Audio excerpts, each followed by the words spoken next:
ลงซ้ำถ้าสิไปเมืองอัศพรพระทุกคนนะโคโตโอ้ตะพังเซกับมือนะ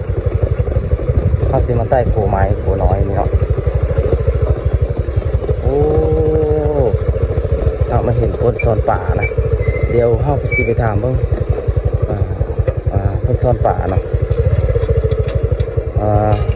คาดว่าฝนตกไม้นี่เพิ่นซ่อนป่าได้บักฟโลโอ้บรรยากาศ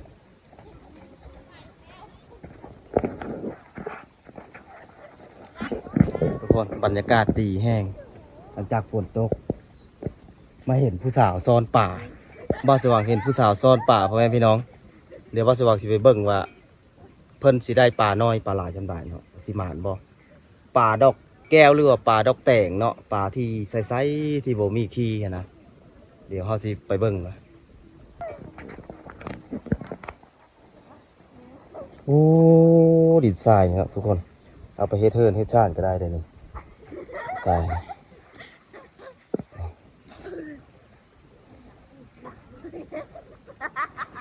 ใช่เลยป่า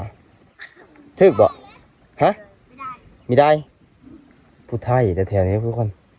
สายผู้ไทยมีแต่ชาวน้อยผู้ไทยเอ้าใช่ป่าน่ะคุวามบ่ฮะฮะ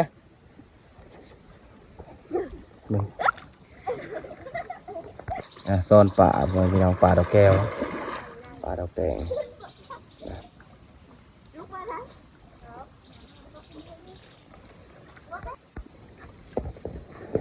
ซ่อนป่ามันยังมาทันคำเนี่ยเขาเจ้าลงมาลินน้ำท่าตอนแรงๆประมาณ4 โมงป่าถึกนะฝนก็สิตกลงมาเลย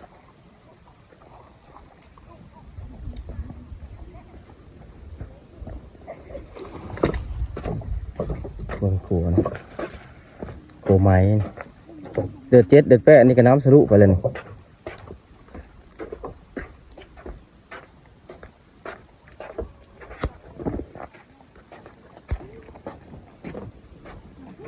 ยังบ่มีป่าใช่เลยมันผู้สาวซ่อนป่าในยามโขพร้อม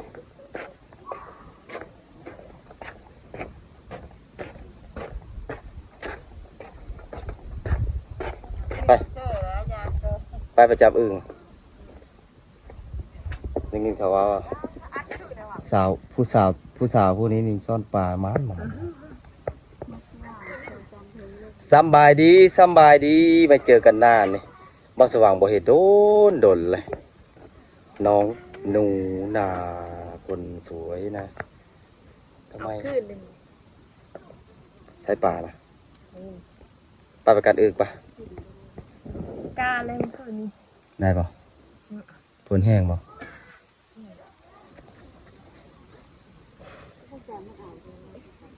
โอ้กันเช้าว่านั่นสิไปปะแมลง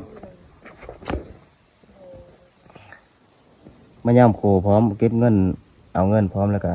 ซอดป่าพร้อมทุกคนมันโมเมนต์แหละวิวลักล้านบรรยากาศสายซีน้อยนี่มาเจอผู้สาวนี่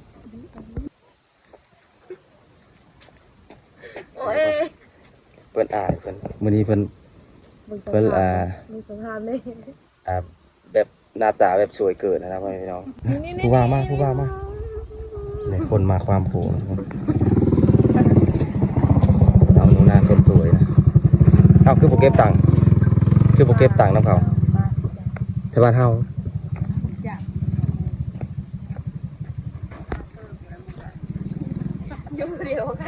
ไปประกาศอึ่งไปพอสว่างส่วนผู้สาวประจักษ์อึ่งไปพี่น้องนี่นะโชดอยู่บ่เดี๋ยวนี้บ่โชดละบ่โชดเลยเดี๋ยวนี้นะว่าเราบ่โชดไว้เด้มื้อนั้นคือยังโชดอยู่เอาแ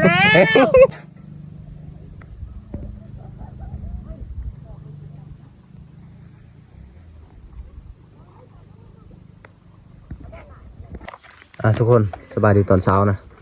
การเอิ่งน้ำคืนนี้นะฝนตกแห้งบ้าสว่างกะบ่ได้ท่ายให้พี่ให้น้องเบิ่งฝนตกแห้งนี่เด้ตกจนหากัดเช่ามือแจงนี่น้ำลายแห้งโพดก็เลยได้ปลายอึ่งได้อึ่งประมาณ7-80นี่แหละนี่อึ่งอ่างนะทุกคนเขียดพร้อมอึ่งอ่างพร้อมนี่อึ่งอ่างได้หลายนะนี่มีอยู่ประมาณ8 โลนี่โอเคเดี๋ยวเขาสิเมื่อเทิร์นสิต้มส้มกระคักเด้อมักแง่วทุกคนมึงมาแง่วนะปุ๊บกูมาแง่วนะหลายจะอ่อนพึ่งอ่างกบพร้อมได้ปลาสว่างนะหมานอยู่มื้อนี้นะหมานกบนี่กบแล้วก็อึ่งอ่างแล้วก็เขียดเหลืองนะอาหารบ้านหน้าเฮา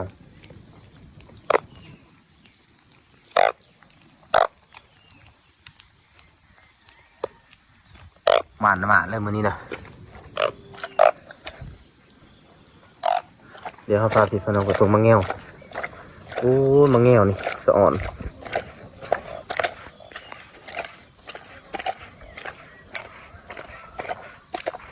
เบิ่งโกมะแง่วเฮ็ดได้สิได้กินเด้บาดนี้เฮ็ดได้สิได้กินผู้มะขแลนเฮามาแต่การเอิ่งเลยกะเฮามานอนอยู่เถียงหน้านี้เมื่อคืนนี้นะเกมสีออกเมื่อใส่บทองมาเจาะบังกาเนี่ยพ่อแม่พี่น้องเอ้ยมาเจาะบังกาสักกายังบ่ทันมาจอบจ้าคือแต่มาตกแต่มาสักมาเบิ่งว่ามันงามบ่กาปีนี้โอ้พ่อแม่พี่น้องไก่สิพ่อดำเลยนะนี่สกาบาสว่างซักห่างเนาะเพราะว่ายังให้ดิวมันใหญ่กานะบรรยากาศฝนหลังจากฝนตกเมื่อคืนเนาะมึงตะกาเที่ยงหน้าน้อย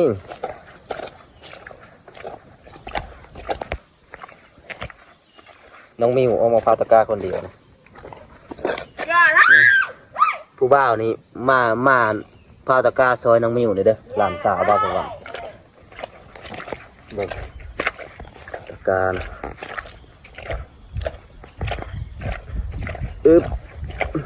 เฮ็ดพวกออกเด้อพ่อแม่พี่น้องเมื่อคืนนี้บ้าวสว่างก็ได้ประมาณฮอดอยู่20 ดอกเมื่อคืนนี้ได้อยู่คู่ปะไว้ให้แม่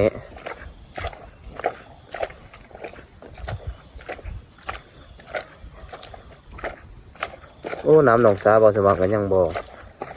อ่างเนาะมักม่วงต้วนนะโอ้มันเป็นแมงแล้วนี่กาบ่สว่างออกเลย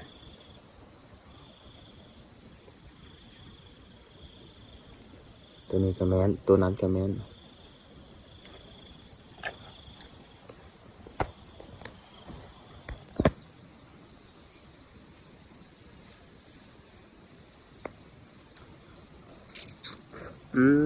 งวงสุกหวานแห้งมาทุกคนหิวข้าวหวาน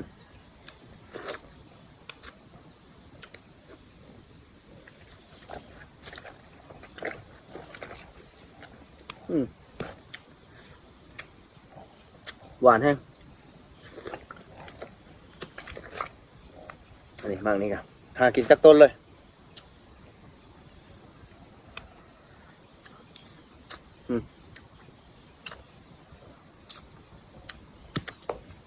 ร่นอีกเลยมึงม่วงหอดหยาบมึงม่วงสูงวันนี้เป็นมึงม่วงไข่โอ้มึงม่วงชุกขาวอันนี้นะบอกว่ามึงม่วงชุกเหลืองนะชุกขาวแต่มันบหวาน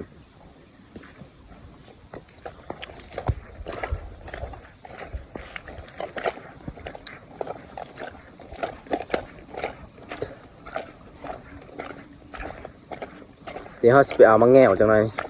หรือว่ามักคอแลนเนาะ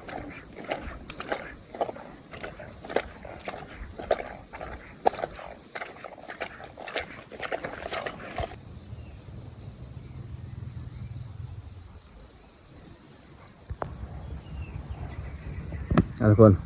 มังแง่วนะนี่บาสว่างแมนมังแง่วนี่มังแง่วหรือบักคอแลนอันนี้เป็นมังแง่วหวานนะบส้มนะหวานทุกคนมีดกแห้งนะอยู่เทิงนะแม่นเบิ่เลยอยู่เทิงนะ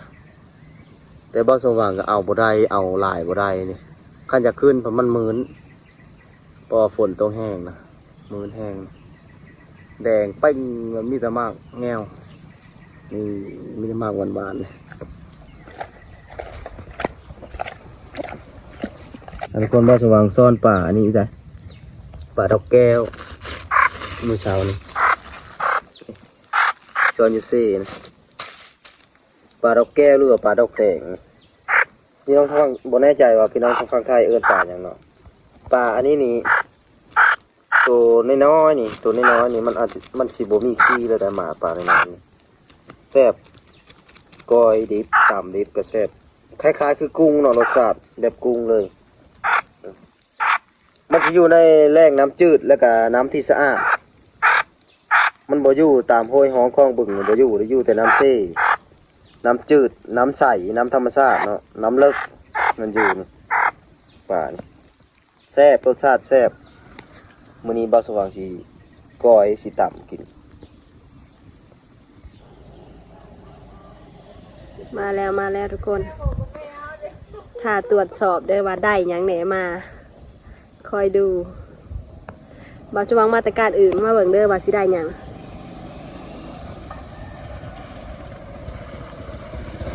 มาแล้วไปทุกคนไปตรวจสอบกันว่าได้หยังแหน่หรือว่าไปหาลิ้นกับประจักษ์ใช้เอามาเบิ่งบ่ได้หยังพ่อแม่พี่น้องได้บ่หลาย สิเลอเอามาเบิ่งอันนี้บ่ปลาได้อันนี้ เมียอันนี้ปลาหยัง ปลาดอกแก้วปลาดอกแก้วหรือว่าปลาดอกแตงนะ ตกแต่ง ได้บักคาแรน เครื่องมาน้อยแทน เอามาตอนลูกเอาลายเก็บท้อง ฮึบ ปลา ทุกคน จักโลได้ มือ เนาะ นี้หมานมือนี้ จักโลมาถอกเบิ่ง ฮึบ